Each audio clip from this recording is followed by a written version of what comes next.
Wolverine! Hey, it's Ghost with Combat Sports Supply. Today we're going to be going over the E&L Essentials AKM. So the E&L Essentials line is a set of airsoft guns, very realistic in their design and function. They are very affordable as well. As far as what this will come with out of the box, you'll get your test papers saying how it performed out of the factory, your Deans converter if you're still running Tamiya batteries, because these guns are wired to Deans, your gun, which will, in this case, have real wood furniture, steel construction. It does come with the appropriate AKM brake. It will come with an oil container for an AK, and an actual AK barrel cleaning kit. Just don't use this on your airsoft gun, it will ruin it.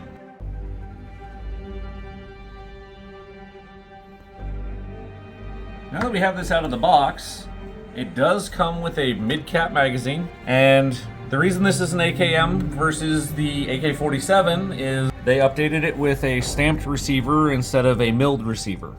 Now, I said it was a stamped steel receiver. Actually, everything on this airsoft gun is steel, surprisingly enough. Got a little magnet here. This is how I test all of them to see if it's aluminum or steel.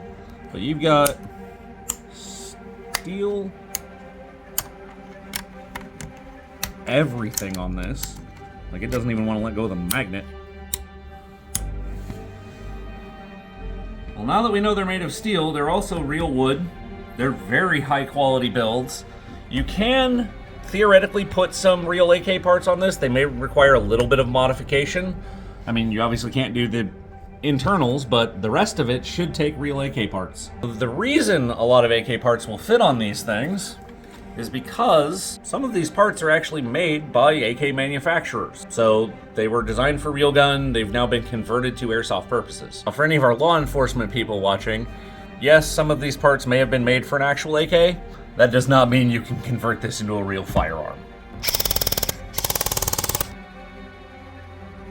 With the overall construction of this being so high, it does have a screwed-on steel butt plate that is pinned for the retention. On the back side of this, you will have your secondary sling point to go with your rear sling point, just like a traditional AK. Steel mounting brackets for the stock, polymer grip, steel receiver, steel selector arm, which is much stiffer than most. It can be adjusted if you remove the cap. There is a screw underneath here.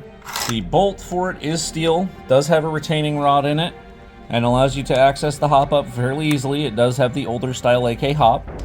Moving down, however, we get into the mag well. This is your mag release. Push forward to rock the mag out. Now, as you noticed, it does have a steel front trunnion and locking pin, but it also has the wonderful leaf sight that is adjustable, just like a real AK. This little arm here is the release for your upper handguard if you ever need to change it out for anything. Continuing our trip forward, you have your real wood handguards, your steel fake gas tube, steel outer barrel, steel cleaning rod. Unlike most of the AKs you'll run into, this is not a fake cleaning rod that stops right here and is just glued in place. It's actually a correct length cleaning rod that goes all the way back through the handguard. And your steel front sight. You'll notice this little pin right here. It is spring-loaded. Black one that it comes with does have that tooth in it, just like the plastic one. That's designed to lock it in the proper position so it's angled correctly for, on a real one, the muzzle recoil. As far as performance, out of the box, these will generally average 370 to 400 FPS. We actually looked at the paperwork for this one because they give it to you.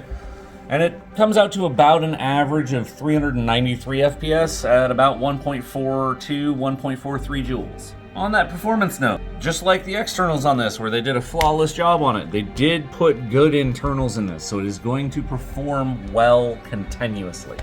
Now, as a gun tech, I've seen a number of these mags get jammed when customers come in and try and put it back in the gun. The problem being, you'll see there's 2 points in there. You always want to go to the bottom one with this, not the top one. If you do, it jams it, and you'll have to remove the pin for the mag release and the spring and the mag release itself to get it to function again. This is by no means meant to warn you away from this. It is a great airsoft gun. It's just practice your reloads. You don't want to accidentally screw it up in the middle of the field and then have to walk off and fix it. As a quick note for those of you thinking about transferring to AKs from M4s and you've worked on your own guns, these are not a version 2 gearbox. Almost every AK on the market will be a version 3 gearbox. What can you use this for on an impression level? Well, I mean, you could do just about any Middle Eastern nation on the planet. If you want to do insurgents, that kind of your weapon platform of choice. A lot of African nations, post-Soviet countries. You could even do Russia during the Cold War if you wanted. They were heavily used in Vietnam.